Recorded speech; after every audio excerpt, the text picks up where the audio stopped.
अनिश्चितकालीन अनशन पर बैठे हुए भाई अरविंद, भाई मनीष, गोपाल भाई अभी है 4 मिनट और अनेकों अनेक साथी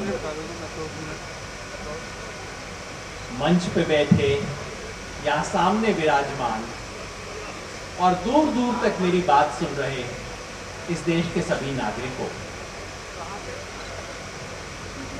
काउंटर वाला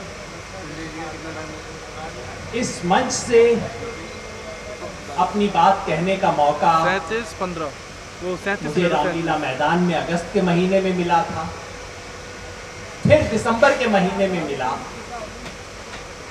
और आज लगभग 1 साल बाद एक बार फिर मिल रहा है। मेरे लिए ये मंच सिर्फ एक भाषण का मंच नहीं है। मेरे लिए ये मंच सिर्फ किसी एक संगठन की एक रैली, एक आंदोलन, एक अनशन का मंच नहीं है। जब भी इस मंच पे आके खड़े होने का मुझे मौका मिला है, मैं गौरवान्वित महसूस करता हूं। मुझे महसूस होता है कि किसी एक बड़ी चीज में भाग लेने का अवसर मिला है, और वो इसलिए कि मेरे लिए ये मंच इस देश में एक नई और शुभ ऊर्जा पैदा होने का मंच है।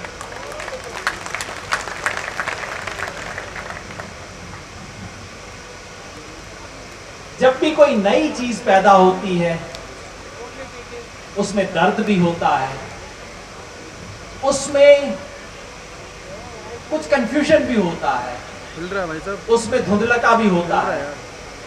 ये सब नई चीज के, और उसमें एक ऐसी घड़ी भी आती है जब लगता है कि ये क्या हो रहा है, कुछ होगा भी या नहीं होगा। ये सब एक नई चीज के पैदा होने के लक्षण हैं। उसका दर्द, उसकी आशा, उसकी निराशा, उसकी संभावना और उसकी आशंका, ये सब किसी बड़े परिवर्तन का एक अनिवार्य अंग है।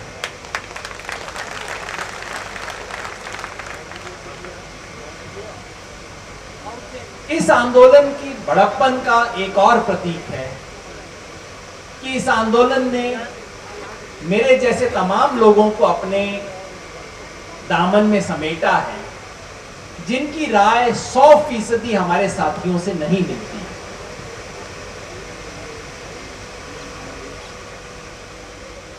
मुझे सौभाग्य है ये बात कहने का कि रामलीला मैदान से भी मैंने कुछ ऐसी बातें कही जो उस वक्त हमारे साथियों को प्रिय न लगी हो। सुनते हुए हमारे साथी ने कहा कि मुझे लगा तुम्हें तो पिट दिया जाएगा, यहाँ पे मंच से ऐसी बात बोल रहे हो। लेकिन एक बड़े आंदोलन का लक्षण है कि वो बड़ा आंदोलन बड़े मन का आंदोलन होता है, और जिसका बड़ा मन होता है वो दूसरी आवाज सुन सकता है। और अगर हम इस देश में बड़ा परिवर्तन चाहते हैं तो हमें बड़े मन के साथ चलना होगा, अपने से दूसरे विचार को और अपने विचार की एक दूसरी अभिव्यक्ति को भी सुनना होगा। पिछले साल भर से देश में घूमा हूं, बहुत लोगों से बात करने का मौका मिला, और उस आधार पे मैं एक बात रखना चाहता हूं इस आंदोलन के बारे में, जो शुरुआत में आपको शायद अटपटी लगे, समझने में शायद दिक्कत आए, लेकिन मुझे यकीन है आप बड़े मन से इस बात को सुनेंगे और उसका भावार्थ समझेंगे। यह आंदोलन ना तो अन्ना हजारे का आंदोलन है, यह आंदोलन लोकपाल के विरुद्ध आंदोलन, लोकपाल का आंदोलन नहीं है, और यह आंदोलन सिर्फ भ्रष्टाचार के खिलाफ आंदोलन नहीं है।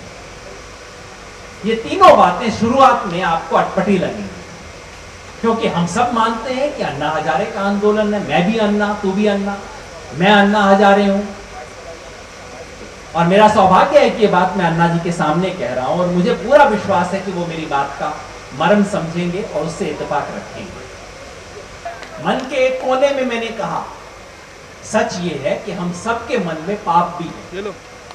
जिस दिन हमारे मन से पाप निकल जाएगा, किसी नेता की हिम्मत नहीं कि वो भ्रष्टाचार करते। हम सबके मन में पाप भी है, लेकिन कहीं एक कोना है जिसके अंदर अन्ना भी बैठा है। मंदिर में जाके हम क्या करते हैं? पत्थर की मूर्ति के सामने हाथ जोड़ते हैं ना। पत्थर की मूर्ति कुछ नहीं देती हमें। जब पत्थर की मूर्ति के सामने हम दिया जलाते हैं तो हम अपने मन के अंधेरे में एक रोशनी जलाते हैं, कहते हैं काश मुझ में भी वो सब आ जाए जो इस मूर्ति में मैं देख रहा हूं। ये काम इस देश में अन्ना हजारे ने पिछले 1 साल से किया है। हम जैसे सब छोटे लोगों में, जिसके मन के भीतर पाप भी है, चोर भी है, बेईमानी भी है, कमजोरी भी है, उन सब लोगों के मन में एक छोटा सा कोना अन्ना का बनाया है। उस छोटे, हम जैसे छोटे लोगों को, हम जैसे साधारण लोगों को, ऐसे लोगों को जिनके मन में कमजोरियां हैं, उन्हें हिम्मत दी है, उनमें अपने ही मन के पाप और बुराई से लड़ने की प्रेरणा दी है। इस लिहाज से मैं कहता हूं, यह आंदोलन अन्ना हजारे का आंदोलन नहीं है, ये इस देश के हर नागरिक ने अपने भीतर अन्ना ढूंढा है, उसका आंदोलन। दूसरी बात मैंने कही, यह आंदोलन लोकपाल विधेयक के बारे में आंदोलन नहीं। यह भी अटपटी बात है कि हम जाहिर चाहते हैं कि वे लोकपाल विधेयक बने, इसकी खूब बात हुई है, इसमें कोई शक नहीं है कि इस देश को लोकपाल जैसी एक संस्था की जरूरत है, अच्छी सशक्त संस्था की जरूरत है। और इसमें कोई शक नहीं है, जैसे प्रशांत भूषण जी ने कहा, अगर लोकपाल जैसी सशक्त संस्था इस देश में होती तो आज कई लोग जो इस देश में बहुत ऊंचे पदों पे बैठे हैं, नाम मैं नहीं लूंगा, वो शायद उन पदों पे नहीं होते, नीचे होते, और इनमें से कुछ लोग तिहाड़ में होते, कहीं और होते, होना ही चाहिए। तो जाहिर है इस देश को लोकपाल की जरूरत है, लोकपाल जैसी संस्था की जरूरत है। लेकिन पिछले 1 साल में जब मैं देश भर में घूमा, साधारण लोगों से बात की, सबसे पूछा कि क्या है इस आंदोलन के बारे में, क्या उत्साह है, क्यों बदलाव आ रहा है, आपको क्या महसूस होता है, तो मुझे समझ आया कि दरअसल इस आंदोलन का समर्थन करने वाले बहुत लोगों को, देखिए यहाँ पे जो लोग हैं ज़्यादा सचेत लोग हैं, दिल्ली शहर है, अखबार भी लोग पढ़ लेते हैं, या जो हिम्मत करके अपने घर के बाहर निकल के आए हैं, रैली में हिस्सा लेने आए हैं, ऐसे लोग बहुत कम होते हैं। इस आंदोलन की असली शक्ति केवल वहां नहीं है जो लोग रैली में आ जाते हैं। इस आंदोलन की असली शक्ति हर उस गांव कस्बे में है जो दिल्ली तक नहीं आए हैं, लेकिन अपने गांव कस्बे की सड़क पे आए हैं। और उससे भी बड़ी शक्ति वो है जो अपने गांव कस्बे की सड़क पे भी नहीं आए, अपने घर में बैठी हुई जो महिला सोचती है कि काम तो भला कर रहे हैं लोग, इनको आशीर्वाद दीजिए। मैं किसी और की बात नहीं करता हूं, मेरी माँ अब 82 साल की हैं, अशक्त हो चुकी हैं, एक वॉकर के सहारे चलती हैं। अरविंद भाई रेवाड़ी गए तो मैंने कहा माँ से परिचय करवा दूं। मैं लेके गया, माँ ये अरविंद केजरीवाल है, नाम सुना है, आजकल वो कुछ पढ़ती बढ़ती कम है। मैं कहा हाँ बेटा मुझे पता है। मैंने कहा मैं सोचा आपसे मिलवा दूं। उन्होंने कुछ, आजकल बहुत कम बोल पाती हैं, बहुत क्षीण आवाज में बोल पाती हैं, उन्होंने इतना कहा बेटा देश के भले का काम कर रहे हो, मेरा आशीर्वाद आपके साथ है।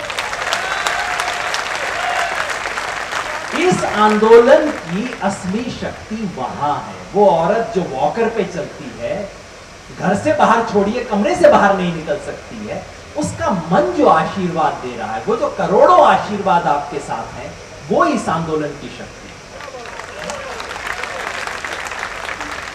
वो लोग, हो सकता है लोकपाल बिल क्या है उन्हें पता नहीं है, बहुत लोगों को पता नहीं है,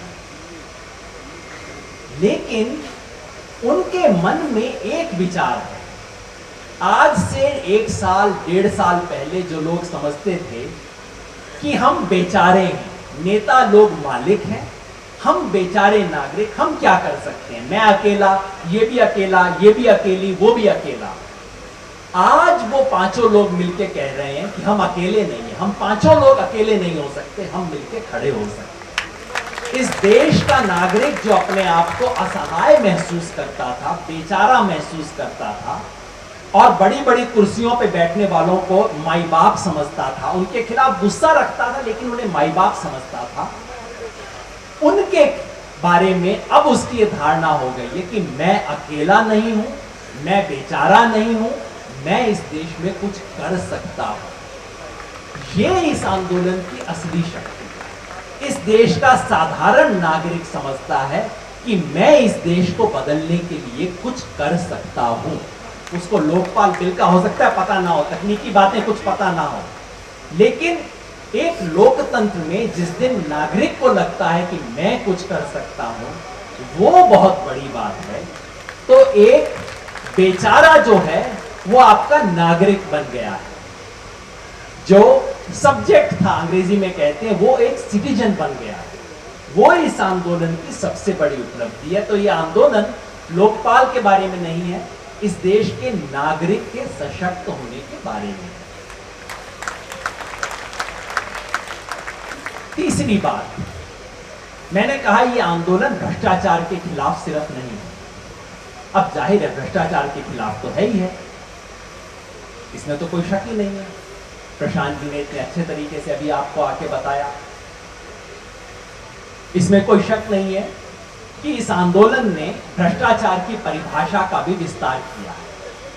एक औसत आदमी को जब बोला जाए कि इस देश में भ्रष्टाचार है, या कोई बोले कि यह अफसर भ्रष्ट है, तो एक औसत व्यक्ति के मन में धारणा यह आती है कि पैसा लेके काम करता है या पैसा लेके काम नहीं करता। रिश्वतखोरी को हम भ्रष्टाचार मानते हैं। रिश्वतखोरी से आगे या पीछे कोई भ्रष्टाचार नहीं है, ऐसी इस देश के एक औसत नागरिक की धारणा बन गई है। यह आंदोलन भ्रष्टाचार की परिभाषा का विस्तार करता है। मैं एक बात कहूंगा जो हो सकता है इस मंच पे ज्यादातर लोगों को स्वीकार ना हो, और हो सकता है यहां आप बैठे लोगों उनको भी स्वीकार ना हो, लेकिन मेरा काम यहां आके सच बोलना है। इतने बड़े मंच पे आके अपने मन की बात सच्चाई से ना बोलूं तो आपके साथ भी ईमानदारी नहीं होगी। प्रधानमंत्री का नाम आया, प्रधानमंत्री भ्रष्ट हैं नहीं है, इस पे काफी बहस चल रही है। इस मंच से भी बातें कही गई हैं और प्रेस में भी चल रही है, बयान भी आ रहे हैं, तमाम चीजें हो रही हैं। एक तो वैसे लोकतंत्र में, किसी भी लोकतंत्र में सर्वोच्च पद धारण करने वाले लोगों के चरित्र के बारे में खुली चर्चा हो सके, ये एक स्वस्थ लोकतंत्र का लक्षण है। चुप्पी बनाए रखना कोई स्वस्थ लोकतंत्र का लक्षण नहीं।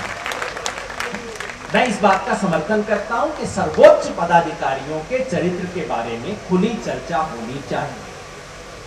ये जो है कि न बात ना करो ना, ये कोई अच्छे लोकतंत्र का लक्षण नहीं। मेरी अपनी धारणा रही है कि अगर हम भ्रष्टाचार की सीमित परिभाषा दें, सीमित परिभाषा यह है कि नेताजी के दफ्तर में जाओ, उनको पैसा पकड़ाओ और काम करवा लो। मेरी धारणा यह रही है कि इस देश के प्रधानमंत्री इस सीमित परिभाषा के तहत भ्रष्ट नहीं है। ये मैंने महसूस किया है, जो कुछ मेरी सूचना है उसके आधार पे मेरी ये धारणा रही है कि वो ऐसे व्यक्ति नहीं है जिनको जाओ नोट की गड्डी पकड़ाओ और अपना काम करवाओ। मैं इस चीज के बारे में कहीं ना कहीं उनके बारे में मेरी एक सकारात्मक धारणा ये करके बनी रही है। और खास तौर पे इस देश के प्रधानमंत्रियों का पिछले 20, 25, 30 साल का इतिहास उठा लें तो कहीं ना कहीं मुझे लगता था कि चलो बहुत दिन बाद कम से कम पीएमओ ऑफिस अब ऐसा है, प्रधानमंत्री केवल नहीं, पीएमओ पूरा जो उनका दफ्तर होता है, कि उसमें सीधा आप नोट की गड्डी लेके घुस नहीं सकते और सीधे सीधे काम नहीं करवा सकते। मैं उन लोगों में से हूं, हो सकता है आप सारे ना हो यहाँ, मैं उन लोगों में से हूं जो कि इस मायने में प्रधानमंत्री को इस सकुचित मायने में ईमानदार मानते हैं और उनके बारे में अच्छी राय रखते हैं। लेकिन जब मैं इस पूरी समग्र तस्वीर को देखता हूं, जब मैं कहता हूं कि भाई इनको तो गड्डी देके आप काम नहीं करवा सकते, लेकिन इनके जो दाएं बैठा है, इनके जो बाएं बैठा है, इनके जो पीछे बैठा है, इनके जो आगे बैठा है, हर एक को गड्डी दे सकते हो और जब गड्डी देने का सबूत ले जाओगे तो वो आंख बंद कर लेंगे। तो मेरा मन ये पूछता है कि भाई इस ईमानदारी का लेके मैं क्या करूं।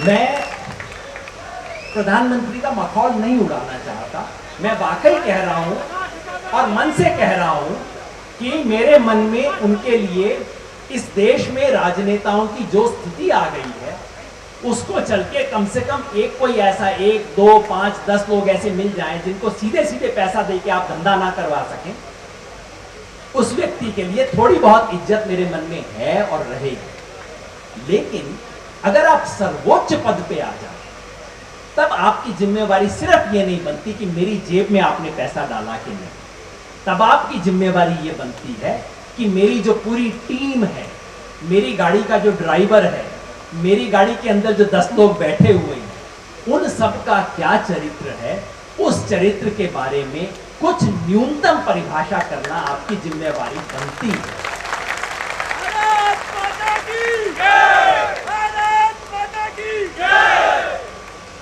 उस लिहाज से मैं कहता हूं कि ये जो आंदोलन है केवल भ्रष्टाचार के विरुद्ध आंदोलन नहीं है, ये आंदोलन अब इस देश में सदाचार के लिए आंदोलन।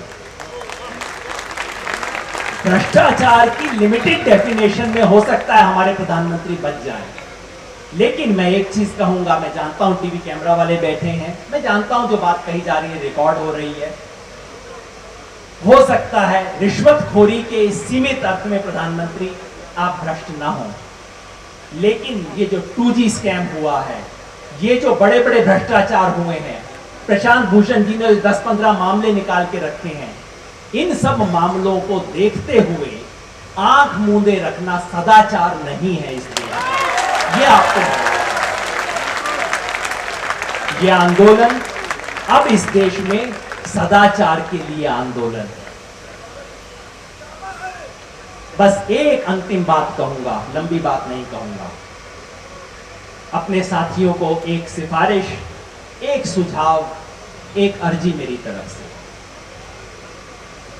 सदाचार के लिए जब आप इस देश में आंदोलन चलाएंगे, आप 1 महीना, 2 महीना, 1 साल राजनीति को बाजू में रख सकते हैं।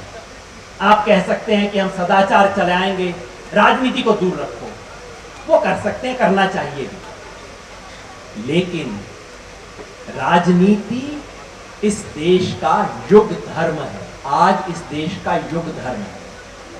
युग धर्म का मतलब क्या कि कोई भी बड़ा काम करना, आज से 500 साल पहले जैसे कबीर, नानक, वो अपने युग धर्म के लोग थे।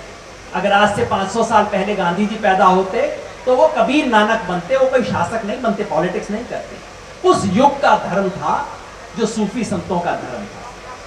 पिछले 100 साल का जो युग है, जो आज हमारा चल रहा है, इसमें राजनीति युग धर्म है। इस युग में कोई भी बड़ा काम आपको करना हो तो राजनीति के सांप को, राजनीति के घोड़े को आपको काबू में करना पड़ेगा।